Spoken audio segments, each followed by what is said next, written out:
საბა მოგესალმები პირველ რიგში მადლობა რომ დაგვთანხმდით ინტერვიუზე ვისაუბროთ საკლუბო ფეხბურთზე შენს კარიერაზე ასევე ახლოვდება ეროვნული ნაკრების შეკრება და მიმოვიხილოთ ქართული ფეხბურთით დავიწყოთ პირველ რიგში საკლუბო კარიერით და შენი განვლილი გზით ბოლო სეზონი საკმაოდ რთული გამოგივიდა და დაიწყო უდინეთი ტრანსფერით და საკმაოდ კარგად დაიწყო უდინეში სეზონი თუმცა შემდეგ არ გეძლეოდა სათამაშო წუთები და მოხდა იჯარა პირველ რიგში მაინტერესებს რა მოხდა უდინეში და რატო შეიცვალა სიტუაცია უდინეში რო გადავედი თავიდან ძალიან კარგად დაიწყო ყველაფერი მაგრამ რაღაც პირობების გამო რაც არც ვიცი იმიტომ რომ ფეხბურთში ხშირად ხდება და კითხვების დასმას აზრი არ აქვს რა და არც არის ხოლმე პასუხები რა მაგრამ ძალიან ისეთი კარგი გუნდია რომ მაღალი დონის გუნდია რა ძალიან რა ყველანაირად პირობებით ფეხბურთელი ყავს მარტო 25 განაცხადში ვერ ხვდება ხოლმე რა ძალიან რთულია უდინეში თავის დამკვიდრება რა ნუ თავიდან ასე თუ ისე თავი დავიმკვიდრე მაგრამ მე იყო ცოტა ისეთ პერიოდი რომ ჩავარდნილი თამაშის შემდეგ ტრავმა მოყვა ნაკრებში ჩამოვედი ესპანეთთან მქონდა თამაში მანდაც ტრავმის გამო გამოვედი და ისე მოხდა როგორც ფეხბურთში ხდება რა ან ტრავმის გამო ცოტა ხანი მეგვერდზე გავედი ჩემი კონკურენტი კარგად ათამაშდა ძალიან კარგი ბიჭია ძალიან დიდ პატივს ვცემ ყველა გუნდს ძალიან მიყვარს უდინეში რა სიტუაციაც იყო ძალიან დიდ პატივს ვცემ ყველა საერთოდ უბრალოდ რიგი მიზეზების გამო უკვე აღარ მომეცა ორი თვე სათამაშო დრო და რაც ამას არა ვარ მიჩვეულ არ ყოფილა ჯერ შემთხვევა რომ ორი თვე სათამაშო დრო არ მიმეღო და პირველი იყო ამიტომ უკვე გადავწყვიტე რომ მესაუბრა გუნდთან რომ რაღაცა გამოსავალი გეპოვნა თვითონ გუნდის ინიციატივა იყო უკვე ვოტფორდი და ვოტფორდის მხარე მომხიბლა იქიდან გამომდინარე რომ გარემოს შეცვლა ახალი ფეხბურთის სტილი ჩაკოე ძალიან ბევრი დადებითი რაღაც დავინახე და ჩვეულებრივად რა ტრენერთან ვისაუბრე მთხოვა რომ დავრჩენილიყავი მაგრამ ნუ 4-5 თვე წასვლა ახალი გამოცდილების მიღებაც არ იყო ცუდი ამიტომ ეს შეთანხმებულად მოხდა ეგ ტრანსფერი. გუნდის დაგეხმარა და ხელი შეგიწყო რომ ეს სათამაშო წუთები მიგიღო და არ გაჩერებულიყავი ერთ ადგილას და ერთ პოზიციას. კი, ვოტფორდი ძალიან დამიხარ პირველი რაც ყველაზე კარგი იყო საერთოდ განათხოვებული ფეხბურთელი პირველად ვიყავი რა და ზოგადად განათხოვებული ფეხბურთელებისგან ვიცი რომ გუნდისგან ისეთი დახმარება არ მოდის როგორც მაგალითად აი 5 წლიანი კონტრაქტი რო აქვს სხვა ფეხბურთელზე შენ მისული ხარ და 4 თვეში წახვალ რა მაგრამ მე დავინახე ანუ ჩემგანაც დაინახეს ის რომ არ ვიყავი მე მისული რომ 4 თვე და დაგტოვებთ რა ანუ სრულიად სერიოზულად ძალიან ბევრჯერ მთელი თვენახევარი გადახოლ ფეხბურთი თამაში იმიტომ რომ არც იყო საშუალება რომ დამესვენა ბევრი ადგებოდა და დაისვენებდა რომ ანუ ისეთი თული სიტუაცია იყო რომ მინდოდა რომ გუნდთან ერთად გამომესწორებინა რა მეც და გიორგისაც რა ძალიან ბევრჯერ მარტო გვისაუბრია რომ რა ვქნათ როგორ გამოვიდეთ ამ სიტუაციიდან რა თუ რომ მართლა გულთან მიგქონდა ის გუნდობა რაშიც ვიყავით იდეაში და ეგ იყო რომ ისეთი გუნდი შეარჩია თუ ისე უდინეზე სადაც თითქმის ყველა თამაში ვითამაშე რაც არ ვითამაშე ალბათ გადაღლილობა ანუ ახლა ტრავმა ახალი ჩემპიონატი საერთოდ სხვა საფარი საერთოდ სხვა სავარჯიშო ტემპი 3 დღეში ერთხელ თამაში ნუ ამის მიჩვევა ზუსტად 6 თვე ჭირდება ხოლმე და მე იქ 4 თვე მივედი სათამაშოდ ცველისთვის ალბათ ბევრად რთულია ფიზიკურად სათამაშოთ ინგლისის ჩემპიონშიპ და ინგლისის ნებისმიერი ლიგა მიუხედავად იმისა რომ ჩემპიონშიპი რანგით მეორეა და ერთ-ერთ ტოპ 5-ის შემდეგ ერთ-ერთ მოწინავე ლიგად ითვლება და განსხვავებული სათამაშო ტემპია რაზეც ისაუბრე შენ აი ამაში როგორ ადაპტირდი და როგორია მცველისთვის ზოგადად აი ინგლისისა და იტალიის ფეხბურთი ჩემპიონშიპის დონე რაც ვნახე მე ძალიან მაღალია რა იქ არის ფეხბურთელები რომელიც შეიძლება სერიაში ლა ლიგის კარგ გუნდებში რა ძალიან კარგ გუნდებში ჩვეულებრივ ითამაშება მართლა უბრალოდ რაღაცნაირად მიკერძოებულები არიან ინგლისში ან პრემიერ ლიგა უნდათ ან ისევ ჩემპიონშიპში ურჩევნოთ ვიდრე წავიდნენ იტალიაში ან თავარ ლიგებში რა მაგრამ ყველაზე მეტად რაც უცნაური იყო ჩემთვის ამ 3 წლიანი 2 წლიანი იტალიური კარიერის შემდეგ იყო ფეხბურთის არატაქტიკური ფეხბურთი იყო რა სრულიად რა და ეგ ცოტა გამიკვირდა რა ტაქტიკა არ იყო არაფერ შუაში რა ყველაფერი იყო ფიზიკურობაზე აი მეორე სართულზე ბრძოლა იქ მიწაზე ძლიერად შესვლა ზურგს უკან გაქცევა ყველაფერი იყო დაფუძნებული ამაზე არც ბურთის ამოტანაზე დიდად ვარჯიში ნუ ეს იყო რა ინგლისური ფეხბურთი რაც თუმცა იმ ცველისთვის ძალიან კარგი გამოცდილება აი ეგ ფეხბურთი დიდად არ მომწონს რაც ჩემპიონშიპში ხდებოდა რა პირდაპირ თქვა მაგრამ გამოცდილება მივიღე ისეთ საკითხებში რაშიც იტალიაში თვითონ არ მქონია ერთ თამაშზე პირველ თამაშზე მქონდა ალბათ უკვე 7-8 ჰაილაითი, ორთაბძოლა, მეორე სართული, ანუ სულ ჩხუბში ვიყავი რა ეგრე რო ვთქვა და ეგ გამოცდილება ძალიან ჭირდებოდა, იმიტომ რომ იტალიაში შეიძლება ისე ითამაშო 90 წუთი, რომ ორჯერ შეხვიდე ორთაბძოლაში, იმიტომ რომ ტაქტიკურად 11 კაცი გადადი, გადმოდი, მაგრამ ტაქტიკურ ძალიან რთულია რა. მაგაზე გიწევს ფიქრი და აქ გიწევდა ფიქრი, რომ აი ეს ამ კაცს მიხედო მაგალითად რა, ეს არ გაგექცეს, აი შენ ის ძალიან ძლიერად მოვა, იცი და შენს ეგრე დახვდი რა და ანუ თუ არ დახვდები, დაღუპული ხარ ჩვეულებრივად, აი გაგიტანს რა ეგრე მგონია და ეგ გამოცდილება ეხლა იტალიაში რო დაუბრუნდები, ძალიან დამეხმარება, იმიტომ რომ ფიზიკურად გავიზარდე რა ეგრე ვფიქრობ. ძალიან ბევრი ჯიმში მუშაობაც იყო, ყველაფერი იყო და უკვე ფიზიკურ ორთაბძოლაში ბევრად დიდი გამოცდილება მაქვს და მეორე სართულზე ორთაბძოლაში ბევრად დიდი გამოცდილება მაქვს და ეგ იყო ძალიან მნიშვნელოვანი, რომ პატარ-პატარა დეტალებით ყველაფერი ყველა საკითხში მოუმატურა და სრულყოფილწილად ჩამოვყალიბდე, ამიტომ სინანულს შევეხებით, ოდნავაც არ ნანობ და არც არასდროს არ ვინანებ, ალბათ რომ ოთფორდში წავედი სათამაშოდ. ოთფორდში რო ჩახვედი, დაგვხვდა გიორგი ჩაკვეტაძე და ახსენე კიდეც ეს, დაგეხმარა ადაპტაციაში, მასთან ურთიერთობა საკლუბო დონეზე როგორია, როგორ შეიქმნა სიტუაცია, ჩამოვიდა შემდეგ ნიკოლოზ შიქოვანიც და სამი ქართველი იყავით ერთ კლუბში, ეს რამდენად გეხმარებოდა თუნდაც აი განწყობის მოყვანაში. სიმართლე გითხრა, ჩაკოს სანამ ოთფორდში გადავიდოდი, ძალიან კარგად არც ვისნობდი, იქიდან გამომდინარე, რომ ნაკრებში მე რომ მივედი, ერთად ვითამაშეთ, მე მგონი სომხეთის წინააღმდეგ და იმ შემდეგ ჩაკოს ტრამვების გამო ჩაკო აღარ იყო რა და ნაკრებში და ცოტა შემთხვევაც საინტერესო იყო როგორი პიროვნება ლაივში რა და დამხვდა აი გეგონება აი 20 წელია ძმაკაცები ვიყოთ რა, ძალიან თბილად, ძალიან კარგად, ძალიან გაუგეთ ერთმანეთს. აი ყველა ჩვენზე ლაპარაკობდა გუნდში სულ ერთად ჭამაზე ერთად ანუ მე რო ფიზიო მქონდა და მაგას შეიძლება ჭამაზე დასრულიყო შეიძლება 40 წუთი დამლოდებოდა და ერთად შევსულიყავით ამ პირიქით რა ყველგან ერთად ვიყავით საერთოდ და ანუ ოთფორდსაც ძალიან მოსწონდა ეს ქართველების ერთად ყოფნა თუნდაც შიქო რა ქართველი რო ვარ იმხელა სახელი აქვს ჩაკვის საქართველოსდან დატოვებული რომ უკვე იმედიანად გიყურებს ყველა რა და მაგ ხრივ ძალიან დამეხმარა რა ეგეთი რაღაცები მნიშვნელოვანია ფეხბურთში იმიტომ რომ ადაპტაცია შეიძლება 1 წელიც გაიწეროს და თუ ყავს ისეთი მეგობარი გვერდით მაგალითად როგორც გიორგია შეიძლება ეს 3-4 დღეში გადალახო ყველაფერი რა და ეგ კომფორტი რო ვიგრძენი ძალიან გამიმარტივდა. ვახსენეთ რთული პერიოდი და ამ პერიოდში ძალიან მნიშვნელოვანია აგენტის და მენეჯერის მხარდაჭერა. ვიცით რომ ლევან პედლიძესთან გაქვს ურთიერთობა, რა გავლენა აქვს ზოგადად მას შენს კარიერაზე და აი ამ კრიტიკულ პერიოდში როგორ დაგიდგა გაგვერდში, დარწმუნებული ვარ ოთფორდში ტრანსფერი ესეც ერთ-ერთი მისი დამსახურებაა და ასეთ მნიშვნელოვან დროს რო გამოგინახა ისეთი კლუბი სადაც მიიღებდი სათამაშო დროს ძალიან დიდი წვლილი მიუძღვის. ყველაზე დიდი პლუსი მე რაც მაქვს არის ის რომ არ მყავს აგენტი. ჩავთვალოთ ეგრე რა, მყავს ოჯახის წევრი, ძმა, კაცი ძმა როგორც გინდა ეგრე მივიღოთ გვერდით რა, რომელიც საუკეთესოს გარდა არაფერს არ მირჩევს იმ მომენტში, რაც გვაქვს ხელთ რა, შეიძლება აგენტმა რაღაც ისე გირჩიოს, რომ სწორად ჩდებოდეს აგენტური თვალსაზრისით, მაგრამ აქ ჩვენ ყველაფერს უყურებთ, არა ფინანსური, მხოლოდ როგორ იქნება კარგი ჩემთვის. მაგ ხრივ ვარ ძალიან ბედნიერი, რომ ასე გამიმართლა რა, რომ საერთოდ ტორპედოში მოვიდა და გავიცანეთ და რაღაცა და თავიდანვე ძალიან გვერდში დამიდგა რა და ძალიან ხშირად ვსაუბრობთ რა, ყოველდღე ვსაუბრობთ. თითქმის აი დაურეკა ვარჯიშიდან გაბრაზებული გამოვალ ლევან მეთქი რა ხდება რაღაცა ისა და ყოველთვის მაგხრივ მნიშვნელოვანია რომ ყოველთვის ახერხებს ისეთ ჩემ დამშვიდებას ან ისეთ ნაბიჯები გადამატკმევინოს რომ მე პრობლემა არ შემოქმნას თუნდაც გუნდთან ან ტრენერთან ან მენტალური მხარდაჭერაც მნიშვნელოვანია და ამას ხედავ ისგან ძალიან დიდი მნიშვნელობა აქვს მენტალურ მხარდაჭერას ძალიან დიდი იმიტომ რომ ყოფილა შემთხვევები რომ ლევანისნაირი პიროვნება რომ ყოლდა გვერდით და ძველი ფეხბურთელები რო იძახენ არავინ ჭკუის სწავლებელი არ მყავდა რა ეგეთი სიტუაცია რო არ ყოლდა გვერდით შეიძლება რაღაც უცებს ხელგუზე ძალიან სრულიად გამეკეთებინა რა რომ ფეთქებადი ხასიათი მაქვს რა და ეგ არის ყველაზე მნიშვნელოვანი. გადავიდეთ ეროვნულ ნაკრებზე და ვისაუბროთ ევროპის ჩემპიონატის საკვალიფიკაციო ეტაპზე, სადაც უნგრეთის, უკრაინასა და ჩრდილოეთ ირლანდიის წინააღმდეგ ვიასპარეზებთ, რა იქნება ჩვენი მიზანი ამ ჯგუფში? ჩემი აზრით, საქართველოს ნაკრები უკვე ისეთი ფეხბურთელებთ არის დაკომპლექტებული, რომ მიზანი ყოველთვის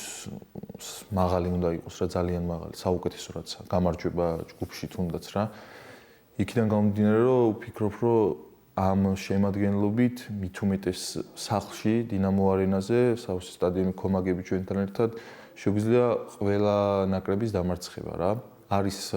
გამორჩეულად ძლიერი ნაკრებები და მოგვიწია ეგეთი უკვე ესპანეთი. ვფიქრობ, რომ ესპანეთი ფავორიტია მსოფლიოზეც კი, ჩვენ ჯგუფში კი არა, მსოფლიოზეც ფავორიტია, მაგრამ 2-3 ნაკრებს თუ გამოვაკლებთ, შეგვიძლია ყველა ნაკრებთან სახლში ვიბრძოლოთ მოსაგებად. რა ემოციები იყო შენთვის ეროვნული ნაკრების ფორმის მორგება და ალბათ აღსანიშნავი იქნება დინამო არენაზეც თამაში, ესეც ცალკე გამოსაყოფია. ორი განსხვავებული ემოცია მიუხედავად იმისა, რომ ეროვნულ ნაკრებში თამაში ძალიან სასიამოვნოა და ალბათ ფეხბურთელის ერთ-ერთი ოცნება, დინამო არენაზე თამაში ნაკრების მაისურით კიდე განსხვავებული შეგრძნება. დებიუტი მქონდა მესხზე ჩეხეთთან. სულ რამოდენიმე წუთი ვითამაშე, ალბათ 5 წუთი, მაგრამ მნიშვნელოვანი იყო რა, არ აქვს მნიშვნელობა. რამდენი წუთს ვითამაშებდი, ძალიან დიდი მადლობელი ვარ ყველასი, რომ ის დრო მომეცა, რაც სტადიონზე გავატარე. მით უმეტეს ძალიან სასიხარულო იყო, რომ გავიმარჯვეთ მაგ თამაში და ჩემთვის ძალიან დიდ ყურადღებას ვაქცევ ეგეთ რაღაცებს, მაგალითად, ჩემი დებიუტი რო შედგა გუნდის წარმატების დროს, რომ ვფიქრობ, რომ ეგ კარგი დასწრესი ყოველთვის მნიშვნელოვანია. შემდეგ იყო უკვე სასტარტოდან დებიუტი სომხეთთან გასვლაზე და ვიცოდით, რომ არ უნდა ყოფილიყო მარტივი თამაში, იმიტომ რომ სომხეთი არ არის ცუდი გუნდი, მაგრამ კარგად მომემზადეთ მაგ თამაშებისთვის. ძალიან კარგადაც ვითამაშეთ. გასვლაზეც და სახლში თამაში ხო არ დამოვიწყდება არასდროს იქიდან გამომდინარე, რომ ჩემი დებიუტი იყო ნაკრებთან ერთად დინამო არენაზე,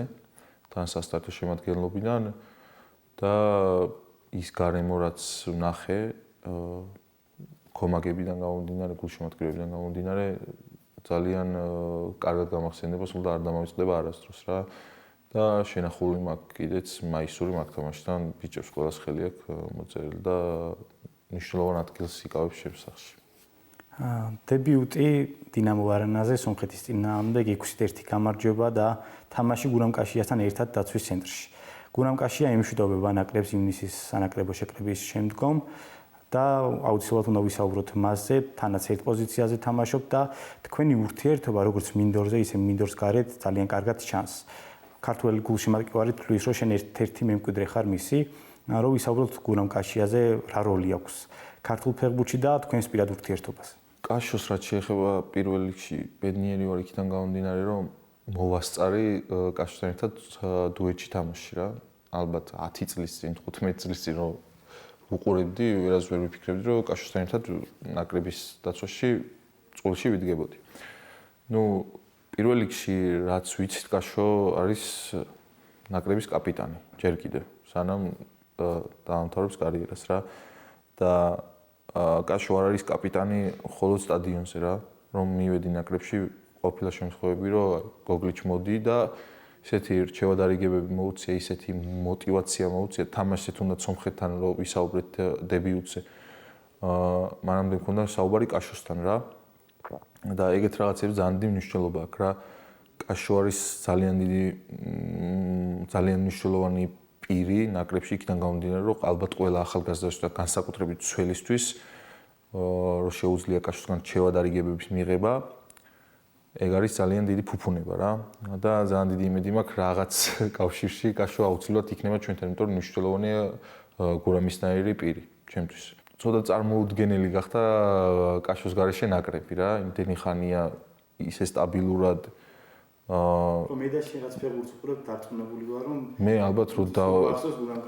მე რო დავიბადე და ფეხბურთი გავიაზრე, კაშო ნათამაშები ქონდა ალბათ 10 თამაში უკვე რა, მინიმუმ. დღეს რეკორდსმენია და ყველაზე დასაფასებელი რაც არის, რასაც კაშო სულ აკეთებდა, ის არის რომ ნაკრებისთვის იყო სულ 100% მზად. ძალიან რთულია რა. ძალიან რთულია რომ მოახერხო ფიზიკურად, იმდენად პროფესიონალია და იმდენად უყვარს ეს საქმე, რომ ნაკრებისთვის ყოველთვის ზადყოფნაში იყო და ეგ არის დასაფასებელი, აქედან გამომდინარე ჩემთვის პირველ რიგში ძალიან კარგი პიროვნება, მე ძალიან კარგი ფეხბურთელი, ნაკრების ლეგენდა და კაპიტანი რა. ჩემთვის კაშო სულ კაპიტანთან ასოცირდება და ნამდვილი კაპიტანი იყო და ცოტა ხანი მოგვიწია ერთად, მაგრამ ბევრი კარგი თვისება წამოვიღე როგორც პიროვნულად, ისე როგორც ფეხბურთელისგან და ბევრ რჩევადარიგებებს მომცემს და მივიღებ აუცილებლად კიდე კაშოსგან. ძალიან დიდი იმედი მაქვს. ვისაუბროთ ხვიჩა კვარაცხელიაზეც, საქართველოს ნაკრების მომავალ კაპიტანზეც, რომელსაც ძალიან მალე ელოდება ZZ მეორე ფინალი ჩემპიონთა ლიგაზე. მის გავლენაზეც ვისაუბროთ ზოგადად ქართულ ფეხბურთზე, ქართულ ფეხბურთელებზე. იტალიაში უთამაშია მასაზეც ძალიან დიდი კვალი დატოვა, გითამაშია მის წინააღმდეგაც. ხვიჩა კვარაცხელიას პერსონაზე ვისაუბროთ და რა როლი აქვს მას ზოგადად ქართულ ფეხბურთში. ხვიჩას ძალიან დიდი როლი აქვს ქართულ ფეხბურთში, ჯერ ამას გავუსვა ხას იქიდან გამომდინარე, რომ ბევრმა არ იცის, ბევრმა ახალგაზრდამ ჯერ არ იცის, მაგრამ მე ვიყავი ერთ-ერთი, ვინც ხვიჩას მერე წავიდა იტალიაში რა და იქ უკვე ვიგრძენი არ ვთამაშობდი ნაპოლიში, ვთამაშობდი ემპოლიში, მაგრამ იგრძნობოდა რა გავლენა ქონდა კვარას რა დღეს ახლა სადაც არ უნდა წახვიდე, ქართველს ალბათ პირველი კვარა გეტყვიან რა, იმ ხელა გავლენა აქვს ფეხბურთზე და არა მარტო ქართულ ფეხბურთზე, უკვე სოფლიო ფეხბურთზე აქვს კვარას გავლენა. ნუ ძალიან ძლიერი ფეხბურთელია, ძალიან მაგარია, რასაც კვარა აკეთებს, ალბათ ვინმეს რო ეთქვა ცოტა ხნის წინ არ დავიჯერებდით. დიდი იმედი მაქვს, რომ მეორე ლიგასაც მოიგებს და კიდე ბევრს მოიგებს და აუცილებლად ოქროს ბურთსაც მოიგებს. ერთ დღეს შეიძლება ეს წელს იყოს, შეიძლება იქიდან გამომდინარე, რომ სოფლიოზე არ ვართ რთული იყოს, მაგრამ ვფიქრობ, რომ კვარას გავლენის გზას თუ დავაკვირდებით, დაიწყო ძალიან მაგრად იტალიაში და იმის მერე ვითარდება. ანუ რო ვფიქრობთ, რომ ამის აქ რო ხარ უკვე, როგორ უნდა განვითარდე, კიდე ახერხებს, რომ ყველა გააკვიროს. რა ვფიქრობ, რომ ეხლა კვარა პრაიმში რო არის, არ არის ეს მისი პრაიმი რა, აუცილებლად კიდე მოუმატებს რა. იმიტომ რომ დილიდან საღამომდე ალბათ ფიქრობს, როგორ გაიზარდოს. და ძალიან დიდი როლი აქვს ნაკრებშიც, როგორც კაპიტანს, როგორც ფეხბურთელს, როგორც ჩვენთან ერთად რო არის, უკვე ბევრს ნიშნავს რა. ყველაფერი აქვს საერთოდ კაპიტნობისთვის. სტადიონს არ გულისხმობ, მოედანს არ გულისხმობ, მარტო გულისხმობ სპორტზე ან სპორტის გარეთ, ანუ მაგალითად რაღაც რო დაიწეროს, რომ რაღაც მაწუხებს, მომწერს რა ხდება, ნაკრებისთვის გთხოვმზად იყავი, ანუ ძალიან ცდილობს, რომ ყველა ფეხბურთელი იყოს მზად რა, თამაშს და მისი ყურადღება ანახოს რა და არ იყო ჩემთვის გასაკვირი კვარას კაპიტნობა იქიდან გამომდინარე, რომ პიროვნულად და შინაგანად კვარას აქვს ყველა ის თვისება, რაც კაპიტანს სჭირდება რა და უმნიშვნელოვანესია ისიც, რომ სტადიონზე ყავს ესეთი ფეხბურთელი, ისეთი კაპიტანი, რომელსაც საჭთან შეუძლია საუბარი და გავლენის მოხდენა რა და მაგ ხრივ ძალიან ვედნიერი ვარ, რომ კვარა არის ჩვენი კაპიტანი და ჩვენთან ერთად არის და იქნება ძალიან დიდი ხანი. თუნდაც შენი გამოცდილებიდან გამომდინარე, რაც დაგიგროვდა და რა წარმატებებსაც მიაღწიე, როგორ იშრომი ამისთვის და რას ურჩევ მომავალ თაობას? მომავალ თაობას, რა თქმა უნდა, ყველა ადამიანი ურჩევ, რომ ბევრი იშრომონ, მაგრამ ძალიან მნიშვნელოვანია, რომ ფსიქოლოგიურად იყვნენ ძლიერები, იმიტომ რომ ფეხბურთელი თუ ხარ, ფეხბურთი ცხოვრობ. არ არის ეს სამსახური, რომ მორჩი 2 საათს და დამთავრდეს რა. ყველაფერს ფეხბურთი უნდა აკეთებდეს. სახლში უფრო მეტი ყურადღება გჭირდება, ვიდრე ვარჯიშზე. სახლში უნდა იცოდე რა მიიღო, როდის დაისვენო, ყველაფერი, ყველა დეტალი გათვლილი უნდა გქონდეს და იმდენ დაბრკოლებას შეხვდები, იმდენ კარგ და იმდენ ცუდ პიროვნებას შეხვდები ამ სპორტში, ფეხბურთია და უცხოეთში კონკურენტი ხარ რა, ვიღაცას ადგილს ართმევ, ანუ ომია ჩვეულებრივი ფეხბურთი და ყველა ახალგაზრდას ურჩევ, რომ ფსიქოლოგიურად იყვნენ ძლიერები და იყვნენ მზად და ვფიქრობ, რომ ზოგადად ნიჭიერი ვართ და ბევრი კარგი ფეხბურთელი ეხლა უფრო და უფრო წამოვა საქართველოდან და რა თქმა უნდა უკვე ყველა მიცის, რომ უნდა ვიშრომოთ ფეხბურთისთვის ესეთი დეტალები, მაგრამ არის დეტალები, რაც მაგალითად რო ვთქვი ფსიქოლოგიური მდგრადობა ძალიან მნიშვნელოვანია რა, შეიძლება რაღაც დონემდე მიხვიდე, მაგრამ თუ ფსიქოლოგიურად არ ხარ ისე ძლიერი, მაგალითად როგორც კვარა, ვეღარ განვითარდე რა, კვარას დონის ფეხბურთელი რო ხარ, გიწევს 1000 რაღაცის მოსმენა. და თუ შევხედავთ, სულ ვითარდება რა. და ეგ არის მნიშვნელოვანი, რომ დააკვირდნენ ისეთ ფეხბურთელებს, მაგალითად, თუნდაც როგორიც კაშო არის, როგორიც კვარა, როგორიც კიტეა, ვიცე-კაპიტანი ჩვენი და ძალიან ბევრ რაღაცას ისწავლიან. მე მეც დღემდე ვცდილობ, რომ რაღაცა კაშუსგან წამოვიღო, რაღაცა კიტესგან წამოვიღო, რაღაცა კვარასგან და ბიჭებისგან რა, ყველა რო არ ჩამოთვალო, ძალიან ბევრი ყველა ნაკრების ფეხბურთელისგან რაღაცის აღება შეგიძლია რა და ყველაზე მნიშვნელოვანი რაც არის პირველად უნდა იყო კარგი ადამიანი, რომ ფეხბურთი ითამაშოს ჩემი აზრით რა, იქიდან გამომდინარე, რომ გეხმარება ბევრ რაღაცაში. ესე ვფიქრობ. ყოველდღეს აქვს ფუფუნება ახალ თაობას, რომ უყუროს ეროვნულ ნაკრებს, ფეხბურთელებს და აიღონ მაგალითი როგორც პიროვნულად, ისე ქმედებებით მოედანზე და ბოლოს მაინტერესებს მიზნები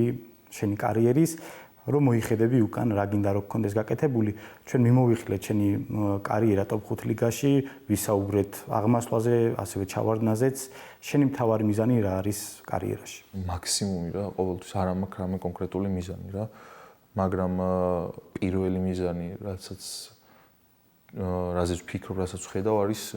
ნაკრებთან ერთად წარმატება და ნაკრებთან ერთად ევროპის ჩემპიონატზე მოხვედრა რა. და აუცილებლად შემდეგ სოფლიოზეც უნდა ვიბრძოლოთ, რომ გავიდეთ რა. გასაგებია კლუბი ჩემპიონთა ლიგაზე მოხვედრა იქ წარმატების მიღწევა, მაგრამ პირველ ფიქრად, პირველ მიზნად მაინც ნაკრებთან ერთად წარმატებაა ჩემთვის, იმიტომ რომ სხვა შეგრძნებებია მაინც ვფიქრობ რა, სხვა ემოციებია, ყველა ბედნიერია და ძალიან მინდა რომ ევროპის ჩემპიონატზე კიდევ ერთხელ გავიდეთ. საბა ძალიან დიდი მადლობა ინტერვიუსთვის, საინტერესო საუბარი გამოგვივიდა, მინდა წარმატებები გისურვო შენს